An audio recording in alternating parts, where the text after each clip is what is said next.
World. And I am joined by two super awesome people from Firaxis. If you want to introduce yourselves. Hi, I'm Dennis Shirk, and I'm a producer on the Civ team. I had your, I had your. And I'm Ed Beach, and I'm the lead designer. Excellent. So everybody in the chat, hello, and thank you for joining us. We're going to be asking Dennis and Ed a whole slew of questions, and I'm going to be playing through the Civil War scenario for the second time ever. So I'll try to not mess up history.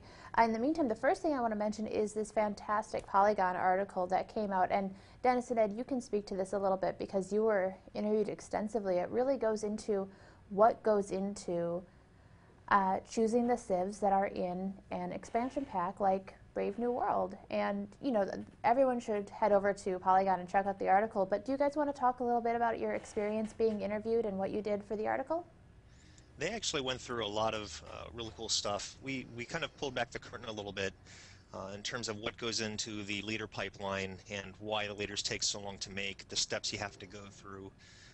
And it's not just on the article doesn't just cover the art side of it, which is really interesting to watch too, but just the side of conceiving one, just coming up with who the leader is, what it takes to find the person that speaks the language, recording the actual audio that goes with the leader, just the whole process. But really great article. I love the way that it came out, and I think people are going to like to see kind of what goes on underneath the hood at Firaxis. And just to add to that, I think there's been a ton of speculation about which civs might be added. It's like the #1 topic on all the message boards all the time. And so everyone who's participated in those discussions and bashed ideas back and forth, this is sort of your look at how we do that same process internally. And so I think everyone's just going to enjoy kind of seeing that curtain drawn back and finding out how we do it. And a lot of what we banter back and forth is sort of the same things that the fans talk about on the forum. So, you know, it's definitely sort of a mirroring of what happens on the fan forums happens right here in Firaxis. And I know that one of the things that the Polygon article goes on to talk about is how you go to forums like Civ Fanatics and look at what people want. But I think the first thing we should do, as far as we were talking about what civs are in the expansion, is we can finally confirm the last 2 civs. And I'll let you guys do the honors in case you guys out there haven't noticed it yet. Okay. Quite a few people on Civ Fanatics have noticed it. You go ahead, Ed. Okay, so the last 2 civs, just to confirm it for anyone who has not heard yet, are the Shoshone, which are our second Native American civilization. They represent the western half of the area controlled by the native peoples of North America, and they're a great civ for early in the game when you want to outrace your neighboring civs to grab a lot of territory. And they have a great Pathfinder scout who helps you whenever you encounter one of the ancient ruins. You get to actually pick which of the rewards you want to take from that ruin. Oh, that's cool. Very handy, very powerful. One thing to clarify that, there's been a lot of discussion on the forums as to whether or not, wow, I could just pick getting more and more technologies every time I hit one of those ancient ruins. And that's not the way it works. Once you pick one of those bonuses, then it sort of is not available because you have to pick one of the other 5 or 6 choices. You have to work your way through all the different possibilities before anything would come up a second time. But the great thing about that is just picking the order of how you get the bonuses, that it seems sort of subtle, but it's actually a very, very powerful and useful ability they have. Especially if you want to get a jump on things that you want to play a religion game, so you can actually choose that first, get that bump in religion, get your pantheon founded. It actually helps you define your strategy early. Okay, and so our other new civ is Venice. And Venice, throughout all of original Civ 5 and Gods and Kings, has just been a city-state. So it's a case of kind of the greatest city-state that ever occurred in history getting promoted to being a full-fledged Civ. And if you look at the territory that was controlled by the Republic of Venice during their heyday, it was all up and down the Adriatic, all the way across a lot of the Eastern Mediterranean, and they were the big antagonists to the Ottoman Turks for a long period of time. So they're very worthy of being a full-fledged civilization. But what we wanted to do is make them sort of all about their one main city, and everything else in their empire was just a puppet city. And so they have the wonderfully crazy restriction that they can't build settlers, they can only buy out city states with their merchants or expand through military conquest, and then even then, all their cities that they are able to acquire are just turned into puppet cities. And so, what you're going to do with Venice is you'll have to play the trading game that's been introduced in Brave New World just extensively. You've got twice as many trade routes as a normal civilization does, so you'll spend all your time setting up the most lucrative trading network you can, and that will just sort of fuel all the economic activity you need to make your empire great. And what's cool about that, especially later in the game, early in the game, it's more of a challenge with Venice. You've got your starting city, you're doing as much as you can to defend it, kind of keep yourself safe. But once you start toppling city-states, once you start buying them out with your merchants, you can take all of that gold that Ed just mentioned, double the city-states, or not double the city-states, double the trade routes means you're making a lot of gold.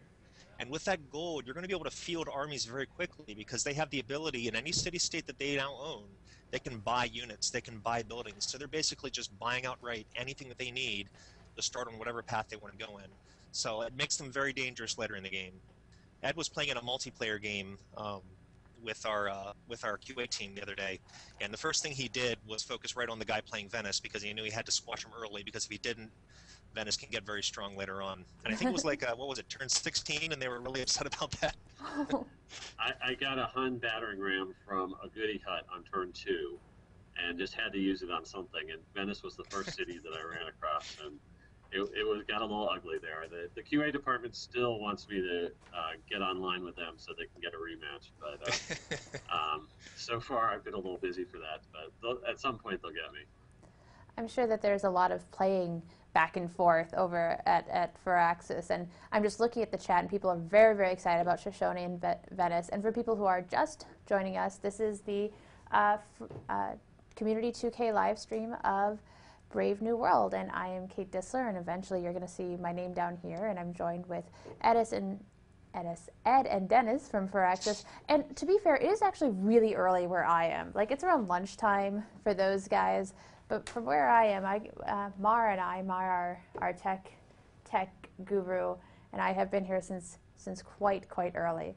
So one of the things I want to remind all of you guys to do is get your questions in the chat. I know that a lot of you are already talking and you're excited about the civs, and something that is both reflected here and on the 2K forums and on places like Civ Fanatics and in the Polygon article that we were talking about earlier is fan feedback is really important to Firaxis as a studio, and part of that is because the fan base is so awesome and so robust, not only for Civ, but for other Firaxis titles as well. So on that note, before we really get into the next scenario where we're going to be showing off Civil War, we want to talk a little bit about something that was recently released through Firaxis, which is XCOM for iOS. And so we will play that.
So that was that was a quick look at XCOM for iOS, and I mean, I think it's just indicative of Firaxis to create these really highly polished titles. And you know, I really want to get into Civ and start talking about Civ, but I also did want to point out that, you know, this is coming from the same studio, and it's a fantastic experience for iOS. I'm joined briefly by Chris, who's going to tell you a little bit about XCOM iOS, and then we're going to dive into Civil War. Yes, definitely. XCOM iOS is now available for the iOS devices, and I'm actually sitting here playing it right now. And it is absolutely fantastic. Though I have to say to the people at Firaxis, I tried, and this is my third playthrough of Iron Man mode, and it is absolutely kicking my ass. So thank you so much for making me feel like I cannot at all beat this game, because I'm trying to get through Iron Man mode, and it is brutal. But I love it. I love it.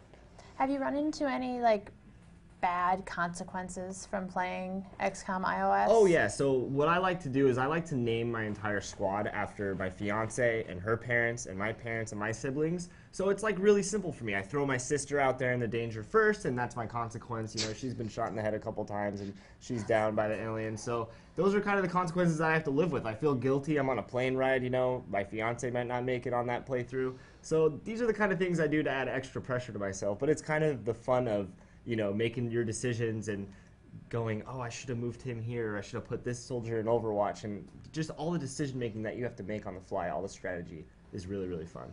Well, I know I'm about to dive into my own experiences Yes. with soldiers that I will probably move to the wrong places, so we'll get going on that, and maybe we'll see some other consequences from playing XCOM iOS later in the stream. That's code for foreshadowing. So thank you so much for joining us, Chris. Go play Iron Mode Yes. until you're good at it. I will try to get better at it. Right now I'm off to play. And now, in what we're pretending is a very nice synchronized swimming style wipe, I will move over here.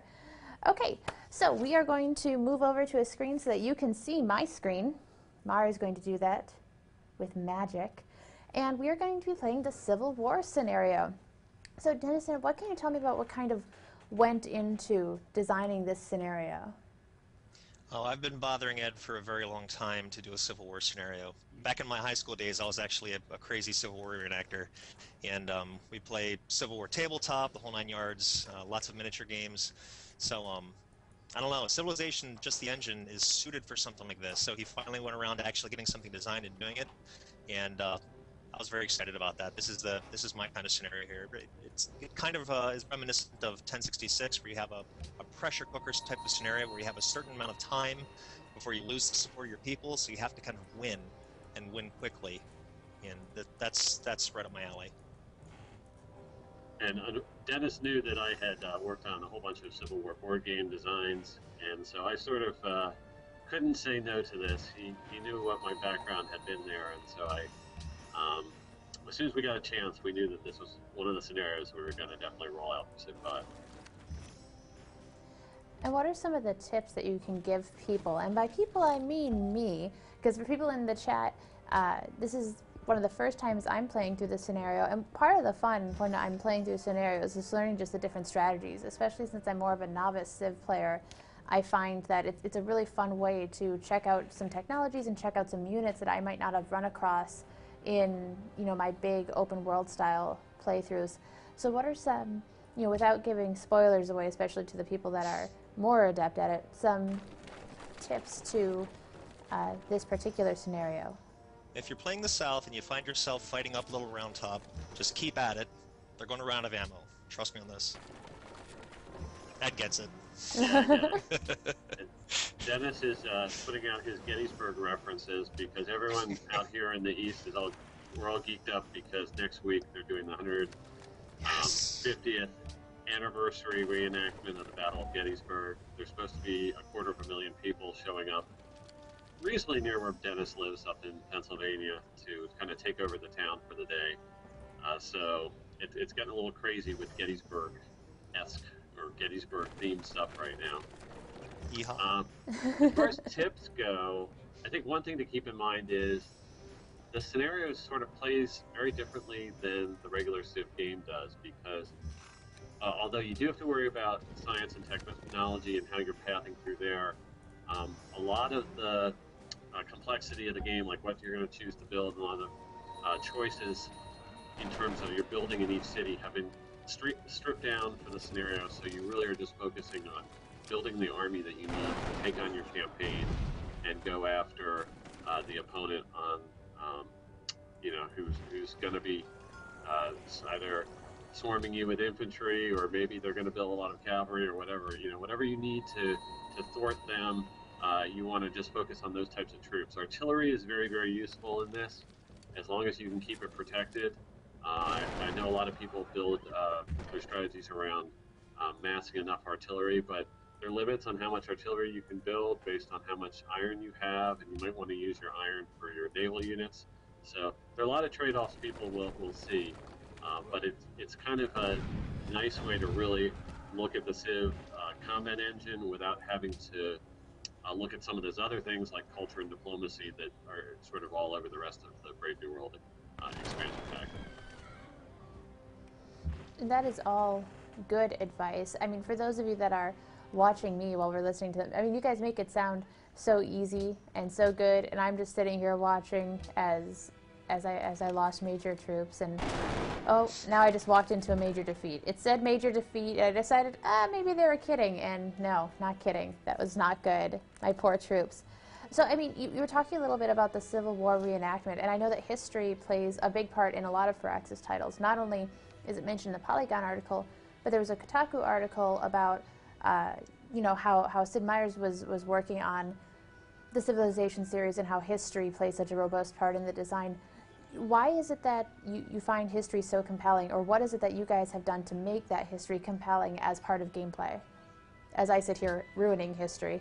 And History is compelling all on its own. I mean, I guess it depends on the type of personality. I mean, some people really get into that, don't necessarily get into that. We're all history geeks at Firaxis, just about down to the man, every last one of us.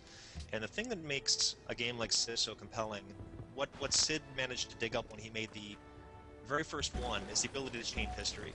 Everybody, when they're in their high school years, their grade school years, they love to read those books about alternate history, the possibilities with changing history and seeing what the outcome is. And that's what Civilization's all about. You're just making something new happen. I mean, you have the South possibly being able to win the Civil War in this scenario, and they might the way you're playing.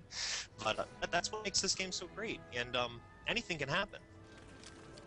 they very well might the way I'm playing. That is absolutely true.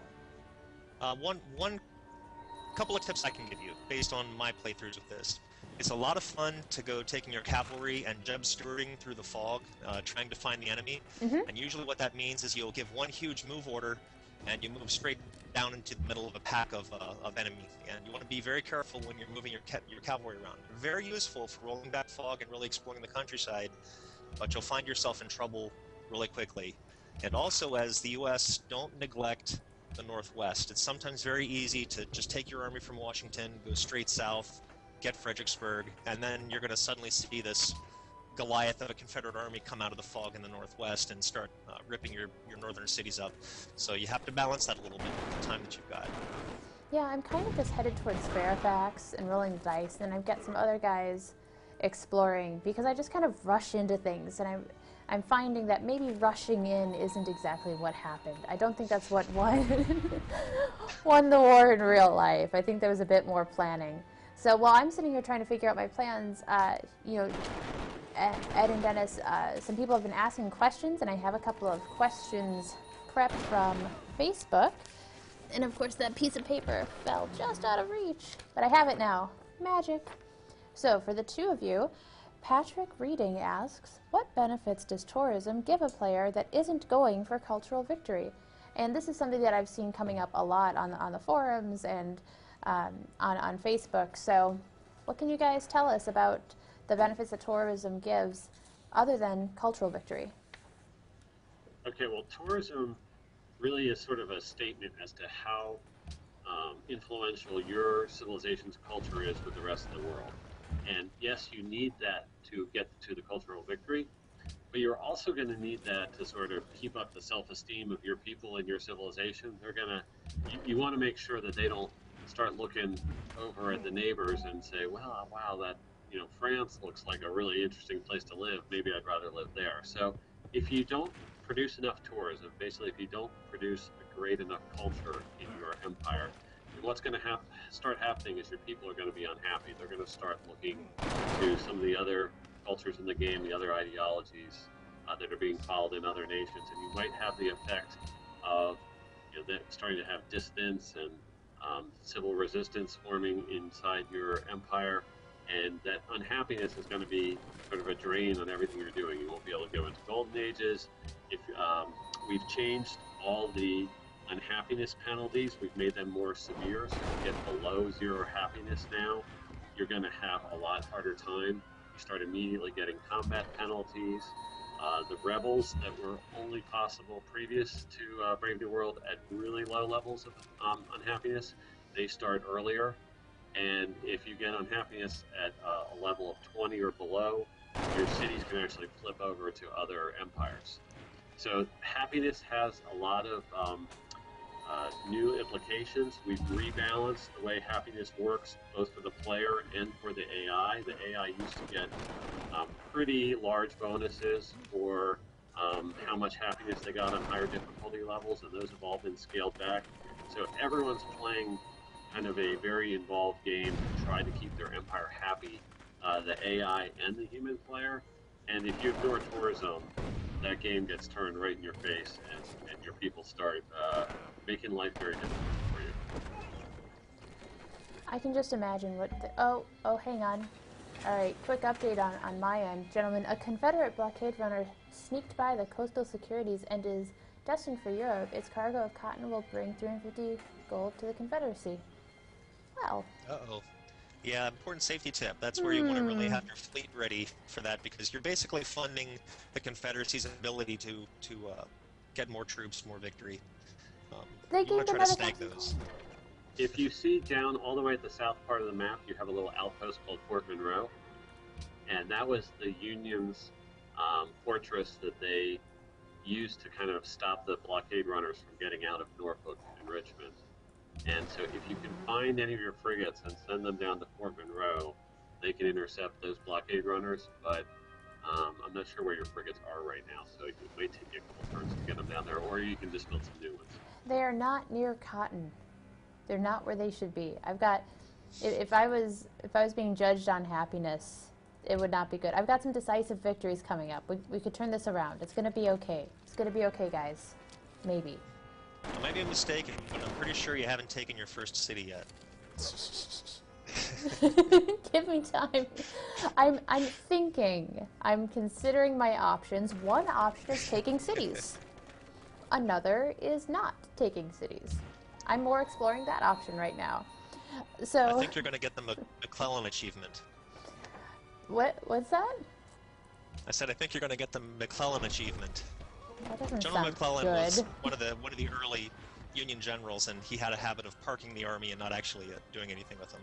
I'm attacking things. It's just I keep running into costly attacks. I just want to see what happens. I guess that's one of the things that I do with Civ that I think, you know, I'll go on the Civ Fanatics forums and I'll admit that I'm just one of those people that I'll see that an attack is costly, but I'm kind of like, well, what's going to happen if I do this? Or, you know, I'll go into the tech tree and I'll choose something that my advisors aren't choosing just to kind of see what happens. I'm a person who enjoys chaos, I guess. What you might want to do is have your artillery park a couple hexes away from any city you want to take. Have your infantry in front of them, but don't attack with your infantry first. And all it's going to take is a few poundings from the artillery to get the defenses on the city down to next to nothing, and then take the city with your infantry. But don't waste your infantry on attacking the city early. Just try to use the infantry to keep the enemy troops away from your cannons while you're dinging the city down. This is very good advice versus my advice of run in and see what happens. In the meantime, while I'm setting up and taking some of that advice, we have another question. This one is going to come from Jim DePuro, and I hope I'm saying your name right. And actually, after this question, we're going to show an image of the Shoshone tribe, which is pretty exciting because that was confirmed today. So first the question, and Mar will prep that image. And the question for the two of you is, well, it's a bit of a talkative one. So my understanding is that certain wonders can only be built if you follow a certain ideology. I'm curious if you can get the benefits of a wonder by conquering a city with the unique wonder when your Civ follows a different ideology. It's a good question. Yes, it is. And we do have a unique wonder that's associated with each of the three ideologies. It's the Statue of Liberty for freedom, it's the Kremlin for order, and it is the Pura Beach Resort for autocracy. And it is true that you have to go into those ideologies and start on that set of policies in order to build those wonders. And then it will be only the civilizations that have that policy that can unlock that. But that's not actually a property that is only tied to ideologies in Brave New World. We've actually spread it out so that each of the other 9 policy trees in the game also unlocks a wonder. And we found that that's great because it means that with a little bit more requirements to get into different wonders, it's harder for one player, one civilization to grab up all the wonders. We get a much better distribution across the game world of all the different wonder sources. We really like that. And to answer the specific question about can I steal the benefits of that if I go and conquer a city with that wonder in it, you absolutely can. But keep in mind that each of the 3 wonders that are associated with ideologies, one of the benefits is that whoever builds it, right after they finish building it, gets a free social policy or ideological tenet that they can purchase immediately. And that benefit's already been consumed by the fact that they put that wonder in their city. And when you go and conquer that city, you'll get the other side benefits of that wonder. So, for instance, the Statue of Liberty still has a benefit helping you with specialists, and you would get that secondary benefit, but you wouldn't get that free social policy that they got right after they built it. It's intricate. It's really interesting. I'm taking some of your advice. I'm dying slightly less. This might be good. We might not have to rewrite history. The other thing you want to do, Kate, is I'm not sure what tech path you're on, but probably the most important thing to focus on technology-wise is the military science, because that allows you to take your small infantry divisions, they just have the 1 rifle on their symbol, and you can start upgrading them using more of your manpower to turn them into infantry corps. And those infantry corps are way stronger. They're probably 2.5 times stronger than infantry divisions. And you'll find you actually really don't want to see the Confederates showing up on the battlefield with them, because that means that they're going to make a major push on against you. But if you can get those built yourself, then you'll be in great shape. Yeah. So I am looking into military science, and yet a Confederate blockade runner has again, he's still messing with cotton. Like, the amount of cotton these people are pushing is astronomical. And I know that, one of the things that I'm trying to do is, like you were talking about, I want to amp up my military science, and I want to get promotions across my troops, because I've moved some units into places that are bad, but I'm like, well, if I can promote them, maybe I can turn this around. It's kind of like when I go to the grocery store and I forget half of the stuff, but I end up getting stuff to make something else. I'm trying to make the best of it. I'm looking for those promotions. Ooh. You should definitely pull more of your artillery from the north and the northwest down south of Washington, and keep your infantry in the northwest, but mainly as defense. I find that I don't necessarily need to take cities in the northwest, but I need to defend it against the Confederacy. But you definitely need more artillery if you're going to start taking cities down south. I should start moving them around. All right, I'm going to keep moving them around. I've got this frigate, and I know I could take it down and handle the cotton, but Leesburg is almost mine. This teeny tiny place. They have cows. I could get them. If you just move some nearby cavalry or infantry over there, you've got the defense dinged down to nothing, so it's just a matter of getting some units over there, and you can just take that city. I know. I'm excited. That just happened. I just did a ranged attack, and now I've got them down to very, very little. So we're gonna move some guys over there and see what happens, which is pretty exciting. So in the meantime, we do have that image of the Shoshone tribe, which Mar is going to put up there for us, and here it is. Now, if you guys could tell us a little bit about what's going on in this image and what people should direct their attention to, because one of the things I love about screenshots that come out is there's always so much. They all tell stories, and especially with this new Civ, and everyone is just like chomping at the bit